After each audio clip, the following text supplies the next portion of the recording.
العذراء هو أذكى برج في الأبراج كلها. شخص مفيش مشكلة تقدر تقف قدامه، عامل كده زي البروفيسور في مسلسل لا كاسا دو بابل. عنده سرعة بديهة وبيقدر يجمع الخيوط وبيقدر يحل أي مشكلة مهما كانت صعبة. بيقدر ياخد باله من التفاصيل الصغيرة ويربط الخيوط ببعض لحد ما يرسم صورة كبيرة.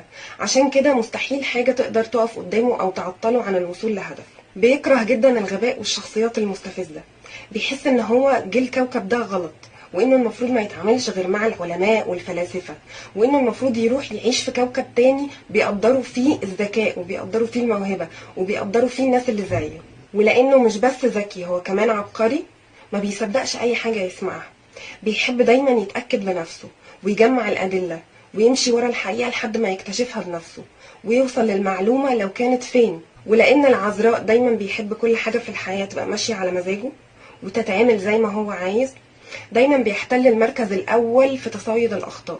بينتقد كل حاجة ودايما مش عاجبه حاجة. عايز كل حاجة تبقى مثالية جدا، عايز كل حاجة تبقى معمولة على أكمل وجه.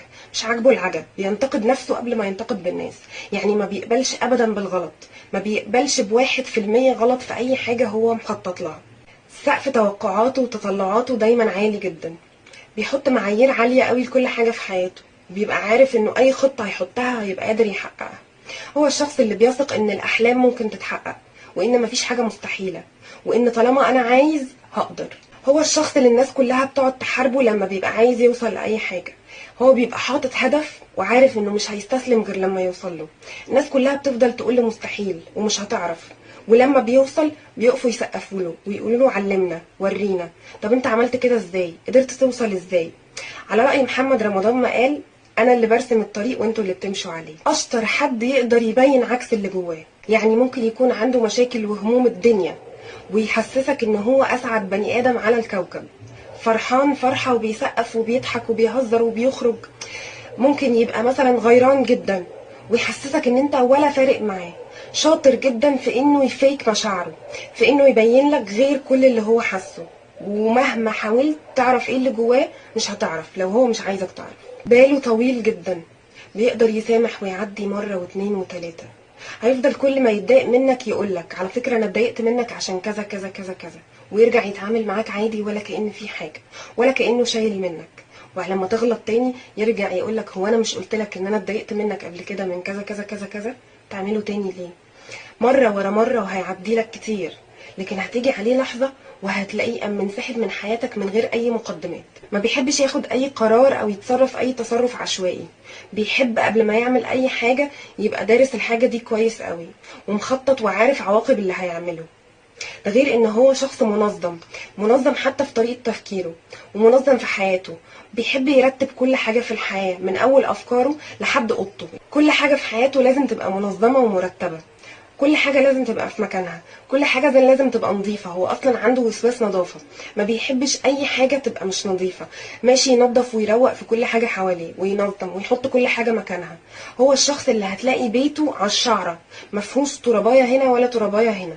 لازم كل حاجة تبقى نظيفة وتبقى على أكمل وجه. بيفكر كتير جدا، تقريبا كده دماغه ما بتفصلش.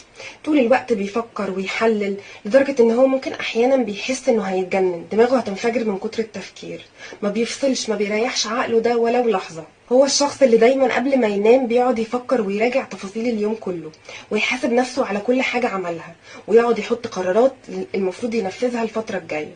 وبالرغم من انه بيصحى الصبح ناسي كل حاجة وما بينفذش اي حاجة من القرارات اللي هو خدها بالليل، الا انه ما بيعرفش يبطل تفكير فيها.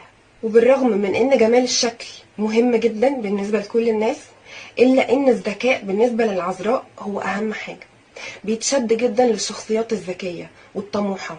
ما بيشدوش جمال الشكل قد ما بيشدوا جمال العقل.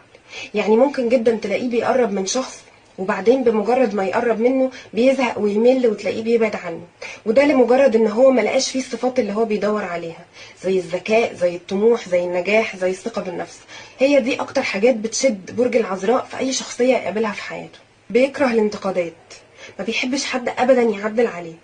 لانه اصلا ما بيثقش في رأي حد غير نفسه، بيبقى عارف ومتأكد ان اللي هو شايفه هو الصح، بيثق قوي في قراراته وبيثق في دماغه، ما بيثقش في حد. عشان كده ما بيحبش حد يقعد يعدل عليه او يقوله يعمل ايه وما يعملش ايه. وبالرغم من انه ما بياخدش على الناس بسهولة وبيحتاج وقت لانه اصلا شخص خجول، بيحتاج وقت على ما ياخد على الناس وعلى ما يبدأ يعرف يتعامل معاهم، الا انك بمجرد ما تبقى صاحبه ويبقى في بينكوا ثقة مش هتلاقي صاحب جدع زيه.